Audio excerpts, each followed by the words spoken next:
Hello, this is a re-recording lecture for one of the previous lectures from fall 2021. Like the other re-record lecture that I had to do, note that some of the contents of this lecture might be a little bit different since I don't necessarily know all of the stuff that was said originally. There was an audio bug about halfway through on the lecture about multidimensional arrays and a review of virtuals and abstracts. I think I have an idea of what was done. I think there was some stuff with the game related program. I think I was just finishing up some things, and I do think for the most part the audio is okay with that, so I'm going to leave that up and link it in the description of this video. But I did at least want to re-record some of the more important topics from that video, which were the talking about multidimensional arrays, and then basically we just did a practice program to get a better understanding of like a simple usage of virtual and abstract functions. So we're going to do those two things. Let's go ahead and start out with the virtual and abstract, which we did talk about a little bit in a previous video that also had a bit of a bug visually, but at least we had an idea of what they were. So remember that a virtual is a function that can be redefined later in a derived class. So for the sake of our program that we're going to write here, what we're going to do is we're going to keep a base class called a shape that's just going to have some information about a shape, and it's going to have two functions that we're going to basically redefine. So the shape is going to be an abstract class. If you can consider shapes in something like geometry, then you might have a circle, you might have a square, you might have a parallelogram, triangle, etc. And these are all shapes, but they're always more specific than that, right? Nothing is just a shape. They always have some more specific thing that actually applies to them, whether that be a quadrilateral or a circle, or even further along than a quadrilateral is like a square here. Then we can actually further define these, right? So shape is never specific enough. But they do have some common things, right? We can take their area, for example. So let's just say I write a function that returns a double called find area. That's one of the two we're going to do here. And then these also always have a perimeter to them, right? It's called a circumference on the circle, but it is still a perimeter. It's just like the outside of the shape, the 2D, or I'm sorry, the one-dimensional distance around a shape, right? And so if I just generically say I have a shape, I can't find the area of some generic shape. I don't have a formula for that. And same thing with perimeter. But once I get more specific examples like a square or a rectangle or a circle, then I know how to find the area and perimeter of those things, right? We have defined formulas, and even if we didn't, we could kind of work it out by looking at the form of the shape, right? So what I want to do is I want to define these two functions, and I want them to be abstract for the shape class and then redefine them in later classes. So we're going to have basically two branches of our class hierarchy here. I'm going to say let's do one with a circle on it, which we know how to find the area and perimeter for. And then I'm going to do another branch where we take it a little bit further. So we have a rectangle, which we can find the area and the perimeter of, right? We just add the length and the width a few times and multiply them if we want the area. And then I'm going to take this further out and make a one specific example of a rectangle, which is going to be a square, where we have the caveat that the length and the width are always equal. Right? So I can get more specific. And I don't remember if I had talked about this in this video series already, but you know, we do have the knowledge of is-a relationships, right? And we can get more specific with the is-a relationships the further we go down in a class hierarchy. So a square is a rectangle. A square is also a shape. A rectangle is a shape. So we have this is-a relationship where if we go up the class hierarchy tree, then we know that this is an example of that one thing. Right? So what I want to do is write a program that just does this really quick, demonstrates that we can redefine the behavior in a base class, and specifically we're going to use pointers because we're doing C++. So we're going to keep a bunch of shape pointers and then set them to be different kinds of shapes, circles, rectangles, and squares, and then we'll be able to redefine the behavior to actually find that specific area and perimeter for whatever specific shape that we have. So let's go ahead and switch over to Visual Studio. I basically just have all the files set up but nothing actually written in them. So what we want to do is we want to make a shape class and then kind of extend from that into some more specific shapes. So first things first, let's start with a class called shape.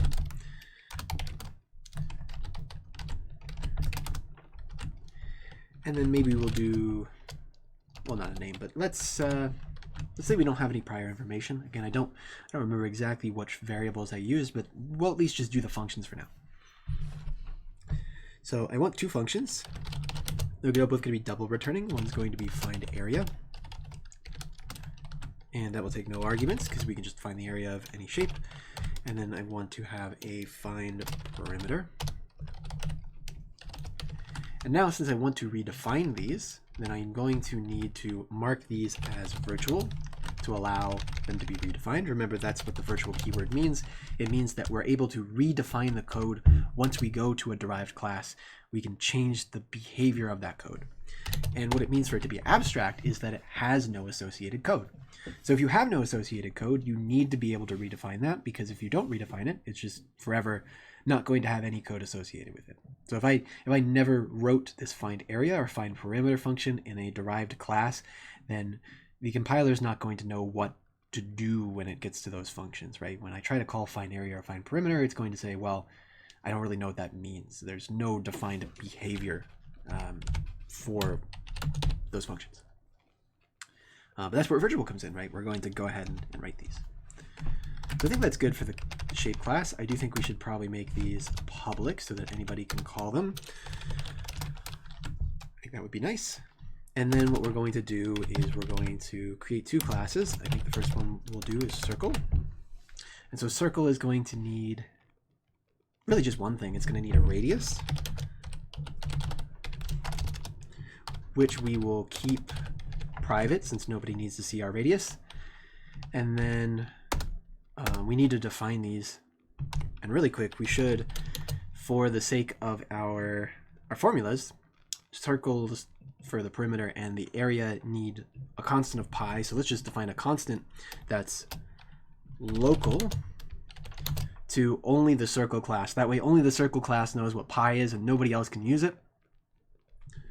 Equals 3.1415926. I think that's right. I think that's about as far as my knowledge of pi goes offhand. We're going to assume that's probably good. But now we have like a specific static constant that exists only in the circle class. It's only necessary for this one, right? So I'm not going to make it global. I'm just going to make the circle class only able to see it. And then what we want to do is we need to redefine these. So we're just going to specify here that we are going to write the find area function for the circle, and then we're going to do the same thing for the find perimeter. And when you do this overriding of functions, remember that all you have to do in order to override it doesn't have to be virtual again. You could say this is like the final place. This is the one where the behavior is not going to be redefined again later. Or maybe I don't want it to be redefined. If I am using a base class pointer, then I can just not put a virtual, and that's totally fine, which I'm going to do here because this is like the bottom of that class hierarchy tree, right? Nothing's going to inherit from this. I think that's fine. And then the parameter signature and the return type need to match. So this returns a double, the original returns a double, and they both take no parameters. So it knows that I'm talking about this one when I call it. So we'll go ahead and write these in a moment. Let's just finish our class declaration. So we need another class for the rectangle. And the rectangle is going to have two double members, the width and the length. Now actually, before I get too far ahead, I suppose I should write a constructor here for the circle because there's no way to set the radius currently. So I'm going to make a public constructor that takes a radius and then just sets the radius. So this will just set the radius of the specific circle to be the local parameter radius. And I need a semicolon. So let's go ahead and throw that in there. And then let's just keep going. So rectangles have a width and a length, or a width and a height, I guess we could say. I think I like that naming better. Height.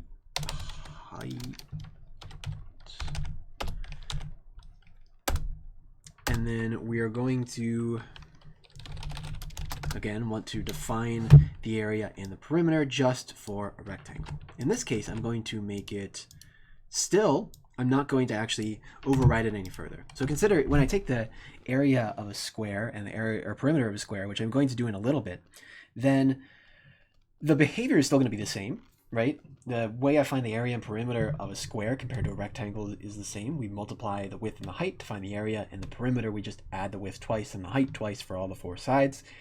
So the behavior of the functions is not going to change in the derived class, and therefore I don't need to mark them as virtual or redefine them, but I am still going to be adding on to things. So you don't always have to mark these things virtual, even if you're planning on extending the class even further. You only really need to do it when you decide that you're going to redefine the behavior of these functions, which we say in this case, not necessary. We think it's fine. So we're just going to keep it that way. Now, one other thing, I could mark this as protected, I guess, but I'm going to just keep it private. We'll say that's fine. And then I'm going to write a constructor again, rectangle, and it's going to take a double width and a double height. And it's again just going to set these based off of the parameters. So this height and this width will get set. It would help if I spelled it right. Rectangle. So I think that takes care of that one. I should probably write a constructor for this one.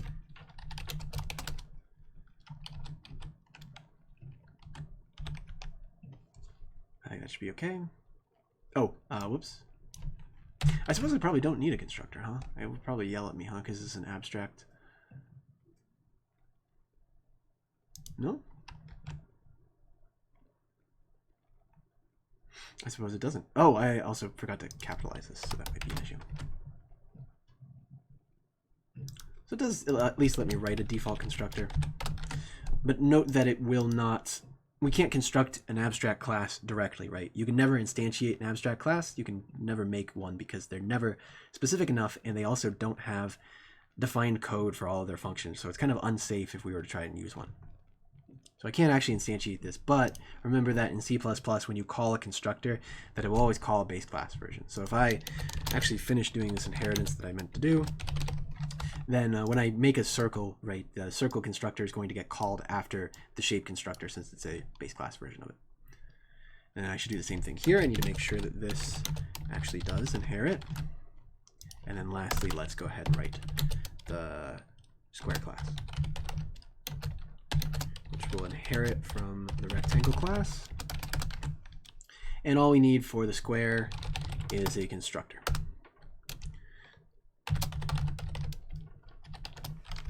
So note that the square, both the length and the width are going to be the same. So I'm just going to have one called maybe size or something like that. And then note here that I don't need to write anything where I set the width and the height. They are private as well with the way I've set them up, so I can't actually set the width and the height. But what I can do is I know that the rectangle constructor is going to get called no matter whether I want it to or not. And because of that, I can just explicitly call it, and I can make the width and the height both the same, right? So this will just call both of those. So our square is really simple. It just has one single constructor, and all it does is call the base class constructor for the rectangle and set both the width and the height to be a size. And then now we know that'll work for the area and the perimeter, right? Because we again say the formula for that is consistent. No matter the fact that the width and the height are equal doesn't change the formula for finding an area or perimeter of a rectangle or a square. Okay, so let's go ahead and now actually implement this code. So I think really all we had to do is implement the circle code for these two, and then the same thing for the rectangle. Let's go ahead and throw this in here. We'll do that again. And then we wanted to write the circle code, which I do need to actually include the file as well. Do include of shape.h so that it can see the class declarations. And then we'll throw, sorry, one sec. We'll throw circle find area. And then we'll do the same thing for the perimeter.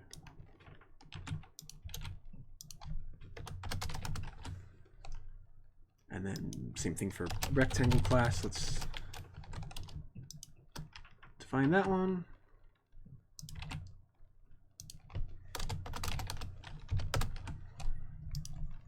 And same thing for the perimeter. Okay, so now we just have these three pretty simple functions that we need to write. Area of a circle is pretty easy, right? It's just pi r squared. So we'll take the pi times the radius, and that's all we got to do. Just return that. For the perimeter, that's the circumference of a circle is its perimeter, right? So that would be 2 times pi times the radius. The area of a rectangle, again, pretty easy. That's just length times width, which I think I call width and height now. So width times height. And then the perimeter, we could either do 2 times width plus 2 times height, or I think addition is probably actually a little faster here. So I'm going to do return width plus height. Basically just add all 4 sides up. It's a really simple functions, really simple behavior, but it allows us to make sure that all of these things have some common code. They all are guaranteed to have this find area and find perimeter code. And then it allows us to redefine what it means for that code to get called. So here, let's go down to main, and then let's just go ahead and make an array of shapes, maybe even a vector, I guess, if I'm going to use that. Vector. And then I'm going to make a vector of shape pointers. Let's call it shapes. So we're just going to put some shapes in this vector and then go ahead and find their area and perimeter. And I probably should maybe like set a name so that it's easy to tell as well, but we should be able to tell just based off our code. So I think it's fine for now. So let's go ahead and just push back some shapes. Let's throw a circle in there first. So new circle, and let's just say radius of 4. And then, I don't know, we'll push back a new rectangle. And we'll just make it 1 by 2. And then lastly, we'll go ahead and push it in a square. And we'll just make it a 4 by 4 square. Right, so now we have these easy ways that we can create these shapes and just construct them super quickly and throw them all into one common data structure. So notice that they're all in the same shapes vector. I can just store them all next to each other because they all share one base class. And also because of that, I'm going to be able to just go through very easily and find their area and circumference or perimeter without having to know what the actual contents of my shape vector is. So let's just say for in I equals 0, I less than the length of this shapes vector, shapes dot size, I plus plus, and then we'll just see out maybe a little header, so shape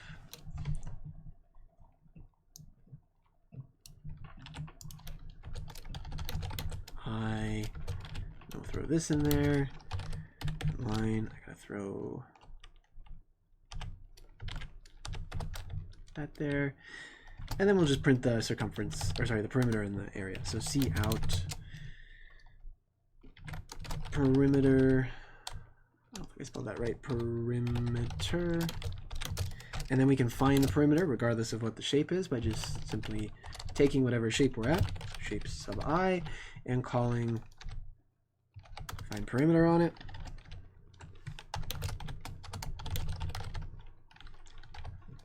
And then we can do the same thing with the area, right? So let's go ahead and do this.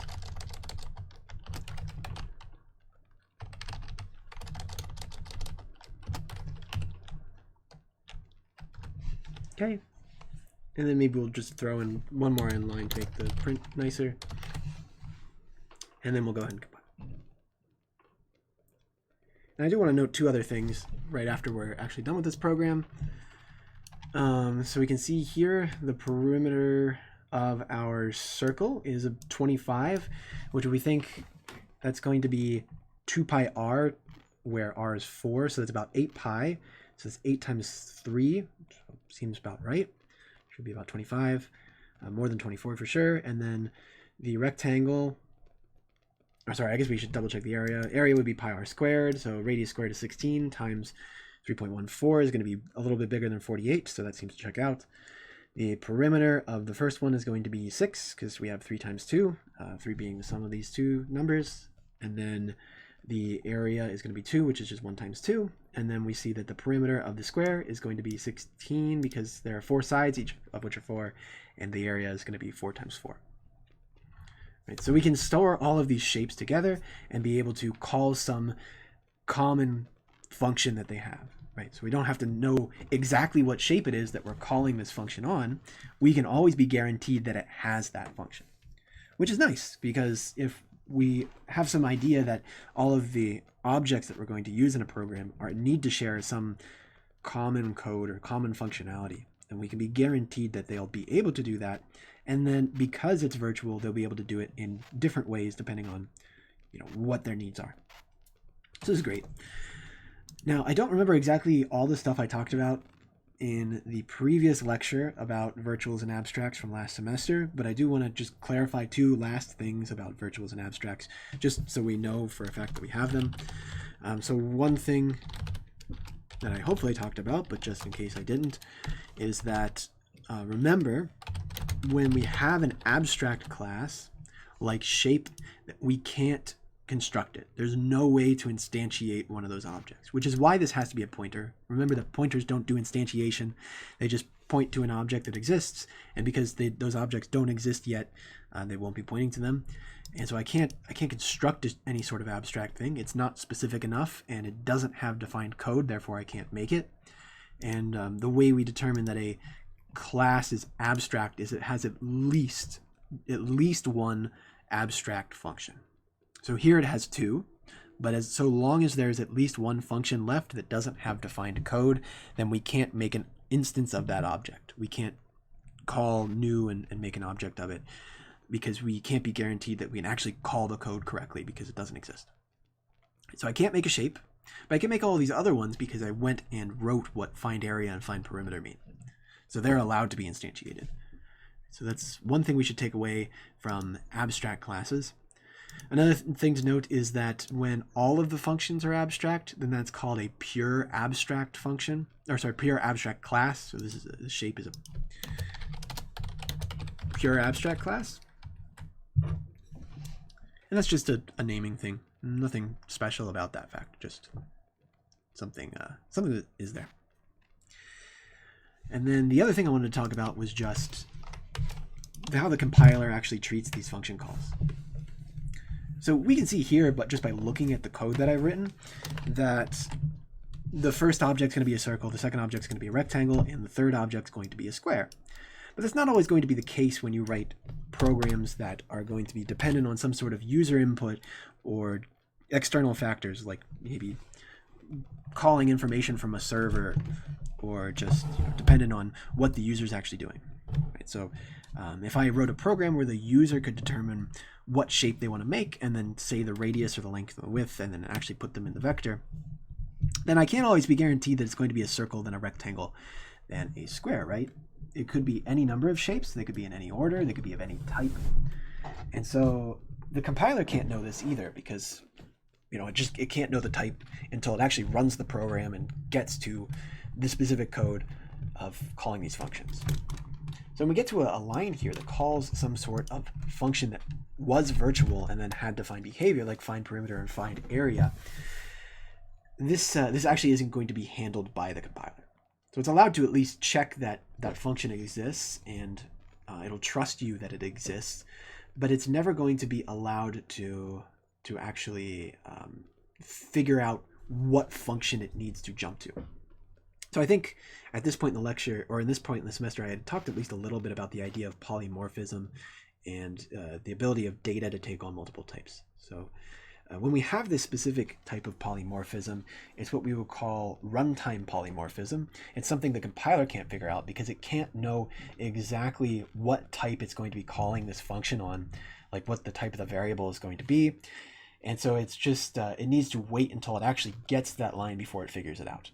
And so because of that, there's no, what we say like static binding, which don't have to worry about the technical terms, but we don't have an exact knowledge of which of these functions is going to be called until I actually run the code. So when it runs here, it's going to call the circle version first, then the rectangle version, then the square version, which is also the rectangle version. But you know, it can't always know that. There's just no way to know a lot of the time. So this is an example of where polymorphism is not going to be handled by the compiler, but instead by your runtime environment. When you actually do / and run the program, it needs to keep track of what types are actually in these spaces and then do the call there. So don't worry too much about the technical aspects of that, but it is something to keep in mind, and it might be important if you decide to write a compiler at some point to keep in mind that when you do virtuals, that's not something that your compiler is able to do most of the time. Okay. So this program should be available up on Canvas. Not this specific version. It's probably going to be a little bit different. It has a lot more comments, I think. I tend to write comments on these. But I just wanted to give a basic example of where we could do virtuals and abstracts in a really simple controlled environment, and just some information about them that I may have missed the first time I did this, or just got cut out by the audio. I'm not too sure. Now, the second thing I talked about in the original lecture that got cut out was about multidimensional dynamic arrays. So at this point in the semester, I think I only talked about single-dimensional dynamic arrays. So remember, a dynamic array was an array that we allocated during the course of the runtime of our program. So whereas a static array, the kind that you do in CS135, it allocates that right at the beginning of the program, and it's always one fixed size and you can never change it. A dynamic array was one that we could set while we're running the program, and we could decide exactly what the size is going to be once we get to the line of code that creates the array. And so we might do something like this, where we use a pointer to point to where this array is, and do R, and do something like this, equals new int 6. And this would go into memory and make an array with 6 elements in it, right? 6 integers. 1, 2, 3, 4, 5, and 6. And then we would keep a pointer to it, right? So we could use this to determine whatever size array we need during the course of our run. That way we don't end up using too much space or too little space like what we would do with a static array. And the other thing we noted about just memory access in general, and with our talk of pointers, is that memory is just a straight line of cells called bytes where we store information, and they all have addresses by them, which we don't need to worry too much about. But we could only ever allocate things in a straight line. Now that poses a bit of an issue when we get into talking about multidimensional arrays, because then the question arises of, let's just say I have a 2D array that is 3 by 4, like this, and let's say I call it R, and let's say the first dimension I'm just going to call I, and the second dimension I'll call J, and I do this, then this is the ith dimension, right? These are the I values, and then the columns are the J values, at least with the standard way you write these. And then we have these indices. So if I write something like R1, 2, then that would be at I equals 1 and J equals 2, which is right here. And we want to be able to simulate that, but not use this kind of structure. So realistically, right, we can't actually represent an array like this in memory, because memory is just a straight line of cells, and so I can't just do it this way, right? Because I can't have a table in memory. It's a straight line. It's not like this. So we have two approaches to this. One would be to split this up and kind of number it this way. So maybe do something like this, where this is element 0, 1, 2, 3, 4, 5, etc. And we just keep counting, kind of like how you would read a book from top to bottom, left to right. And I'll cover that. I didn't do that in the original lecture, but I will cover that here because I was planning on doing it in person anyways. And it's just nice knowledge to know. But for the sake of this class, the most important implementation of this will be, how do we do this with pointers? How do we do this with indirection, where we don't actually preserve this exact structure, but we kind of simulate it with pointers? And so the way I'm going to do that is I suggest we instead of representing this as one big joined table, we represent this as individual rows and then link them together with pointers.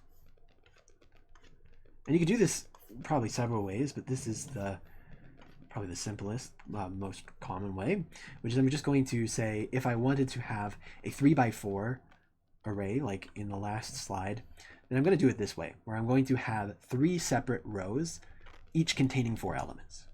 And so if we kind of imagine these like slapping themselves back together, it would make our big 3x4 array that we originally had, but now it's just kind of segmented.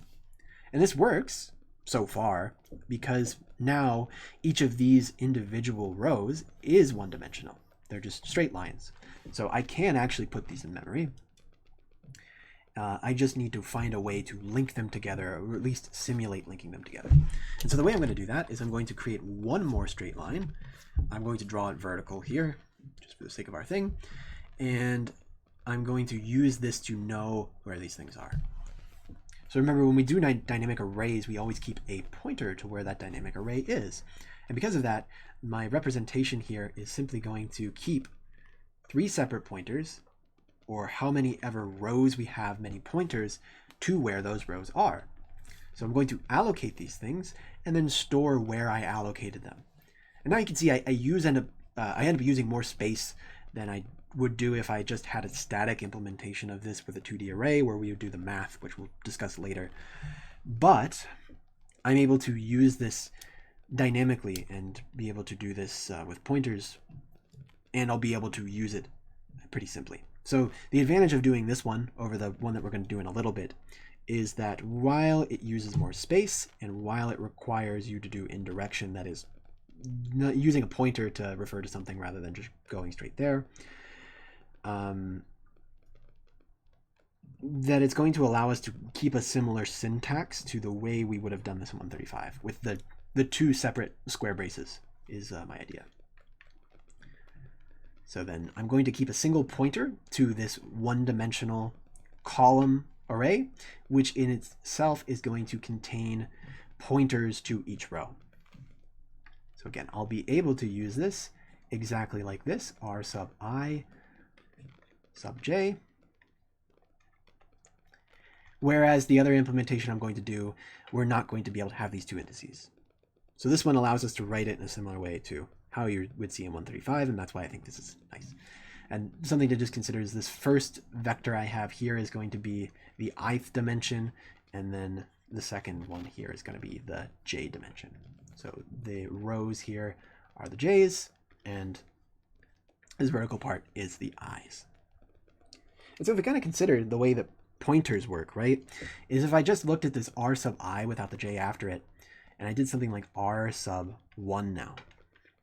So this is legal when we do pointers, whereas it wouldn't have been legal when we did 2-dimensional static arrays, is this says go to the first element in where r is pointing to. So r is pointing to this memory space, this vertical column that I drew, and when I say r sub 1, I say go to the first position.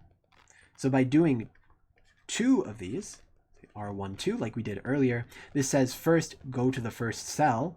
Then after you've resolved what that is, so r sub 1 being this location, go to the second cell being pointed to there, which is right here, right?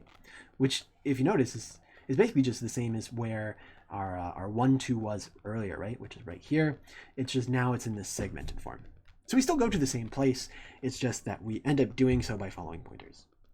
And when you're actually programming these, don't worry too much about thinking about all the pointers and following them and going to these different directions. Once you do the allocation, which we'll write the code for in a second, then you're square. You're all good. You can use the array in exactly the same way that you would have used a 2D array if it was static, like in 135. Now, one other thing to not get caught up on is this only works when you know the structure of your thing is meant to be a 2D array. We're going to see here in a second when we write it that it's going to be a pointer is the way our array is going to be written. So we have 1 pointer for every dimension we have in our array, but you could also have pointers that have different meanings that aren't actually 2D arrays. So don't go using those like 2D arrays. Just keep in mind of what your pointers actually represent when you're writing your code. But for the sake of what we're writing here, it is going to be a 2D array, and therefore we can use it exactly like we would use a 2D array with no caveats. So let's go ahead and write this. So first things first, I said we're going to need a pointer. One way you can tell how many pointers you're going to need for a dynamic allocation is just you need a pointer for every dimension. And then if the contents of the array is a pointer, then you want to put any pointers afterwards for that. But for the sake of ours, we're just going to make a single integer array, and it's going to have 2 dimensions, hence the pointer part, and we're going to call that R. Now what we need to do is we need to allocate this kind of starting at the beginning of where our picture was. So if we consider, I have this R, it starts at this column vector first, and then the row vector second, the row arrays second. So I need to actually allocate this column first, which we always know is going to be one fixed size. It's going to be how many ever rows I have. It's always going to be that size. There's never going to be a variable amount of vectors in the first dimension. There's always just going to be one column vector, no matter what. I can't have multiple column vectors, right? So I can do one single allocation of this column array, which I'll do first. So we need to allocate it. I'm going to assume that we were passed. We'll assume these were read somewhere, but I'm just going to do 2 variables called rows and columns that represent the width and height of our thing.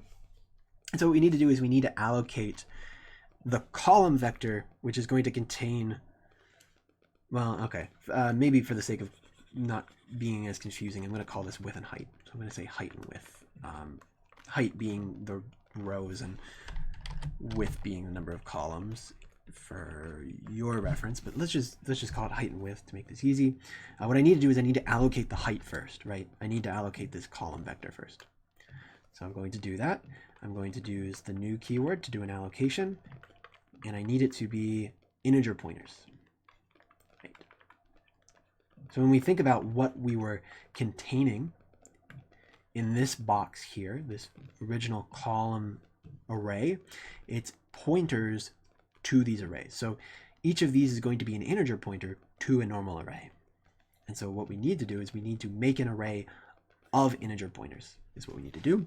Another way to think about this that helps me when I'm programming this kind of stuff is that for every allocation that you're going to do, you need to remove one pointer from your target type. So my target type here, my whole array is an integer pointer.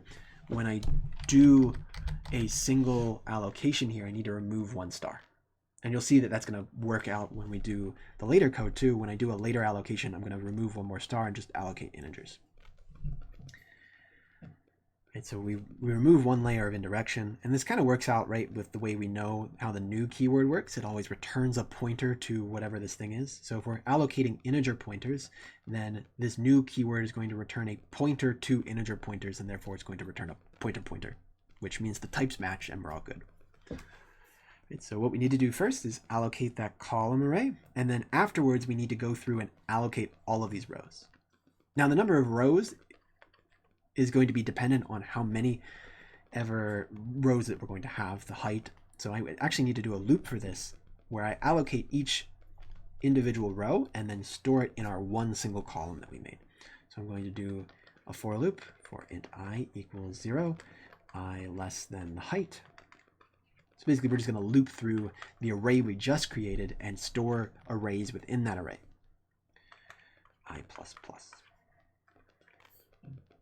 Actually don't need to do anything more than that. We just need 1 line. So what I'm going to do is I'm going to go to each individual place in our column array, and I'm going to grab a pointer to a new allocation of integers for each one. So I'm going to allocate each row with the new int, and then the length of each row is going to be the width.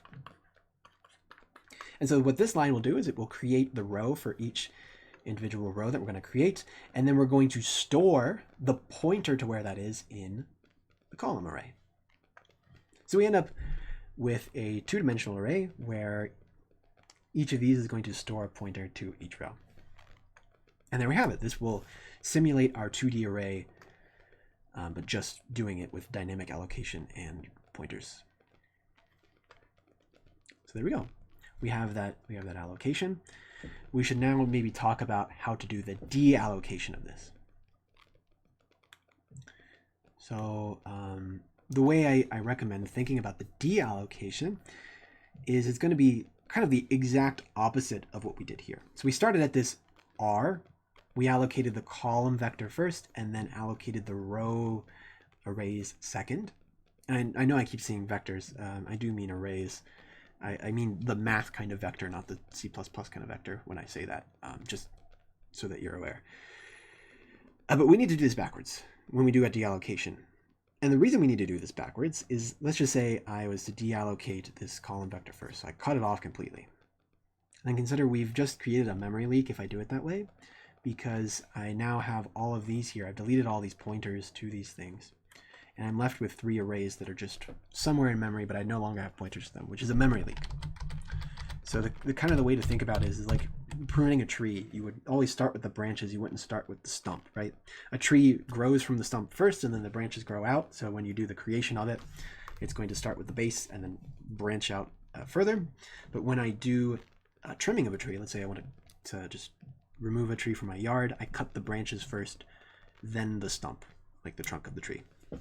So we need to cut off these branches, these things that are the furthest out from the pointer, from the head pointer, which is like the base of the tree, and then we need to prune our way back.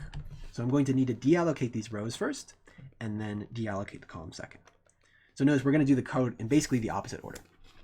I'm going to do the for loop first, delete all the rows, and then I'm going to do the opposite of this, which is the deletion of the single column.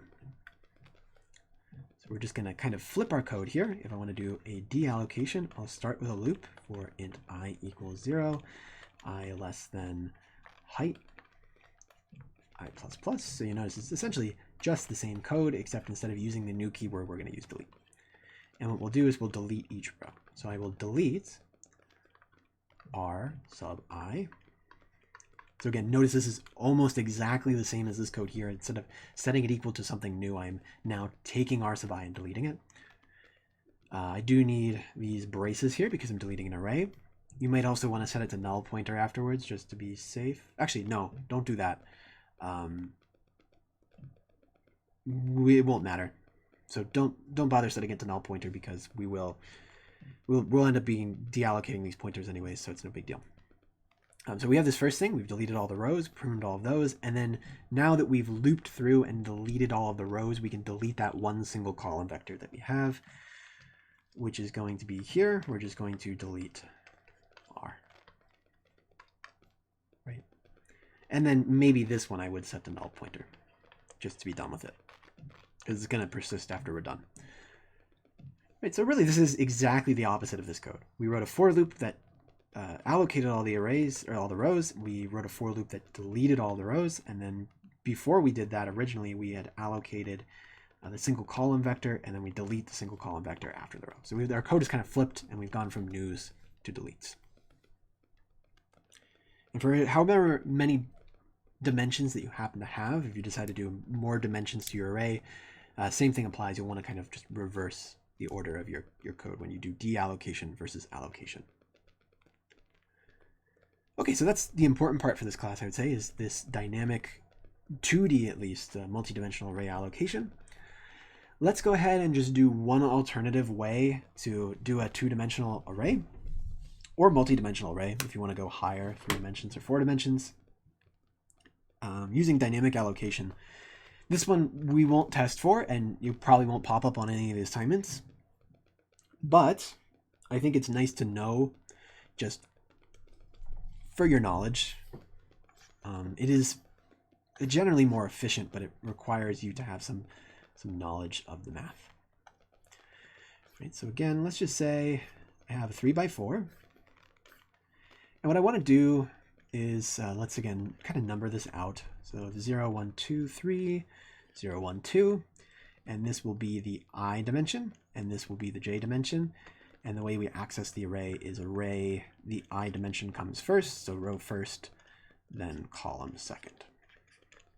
This is the row major implementation, which is pretty standard, I would say. And what I want to do is, I want to say, instead of simulating making it 2-dimensional, let's just actually lay this out in one straight line. So kind of like cut off this row and line it up so that it's at the end of this, and then cut off this row and line it up at the end of that one. So that they're all kind of in one straight line, but we can simulate accessing them like a 2D array. So what I want is this to be position 0, this to be position 1, 2, 3, 4, 5, 6, 7, 8, 9, 10, and 11. Okay. So what I'm going to say is let's only do this in one direction. We could do this in the opposite, but I'm just going to do this in this one direction. What I need to figure out then is a way to start from I and j, which is normally the two things that you have when you're accessing some place in a 2D array, right? And translate that into these numbers, these yellow numbers here that are on the inside of the array. That way we can jump to the correct position, right? These numbers represent our position, our like target position in our 1D array. So what we might first do for our allocation, if we wanted to make this a straight line, would be pretty straightforward. We just need one allocation. And I'm just going to make this an integer array. And it would just be a single straight line allocation of our width times our height.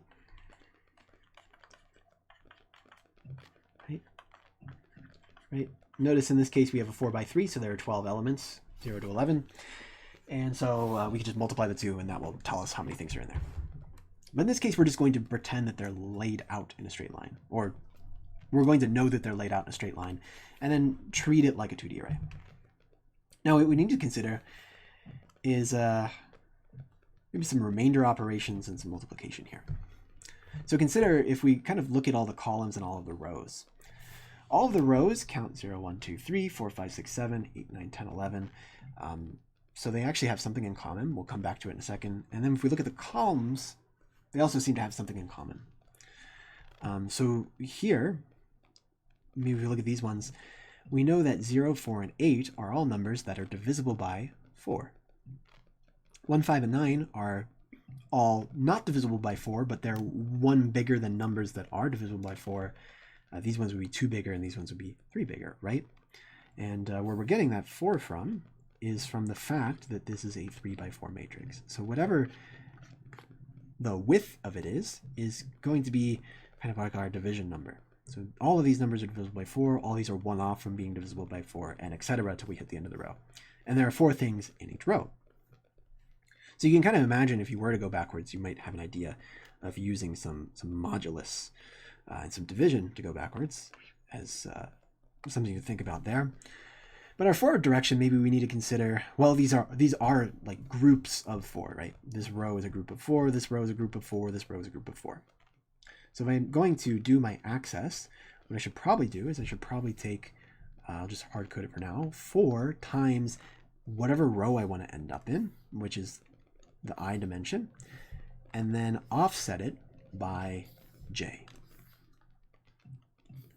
And so let's just double check that this works. So if we wanted to, let's just say end up at position 6, which is I equals 1 and j equals 2, then we know we're going to skip over 4. We're going to skip over one row of 4, hence the 1 for the I.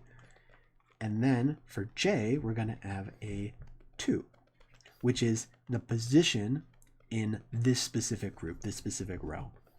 So I tells you which row you're in, which is groups of 4, and then the j tells you how far into that group to go.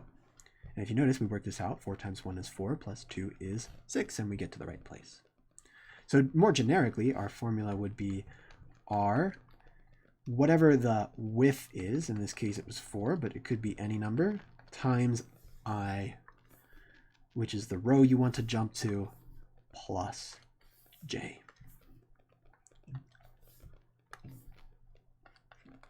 So again, I don't recommend doing this implementation for the sake of this class. It's generally not going to be suggested. But if you know you're going to do 2D arrays and you want some control over the memory, then this is usually honestly a pretty good way to do it. It's relatively fast.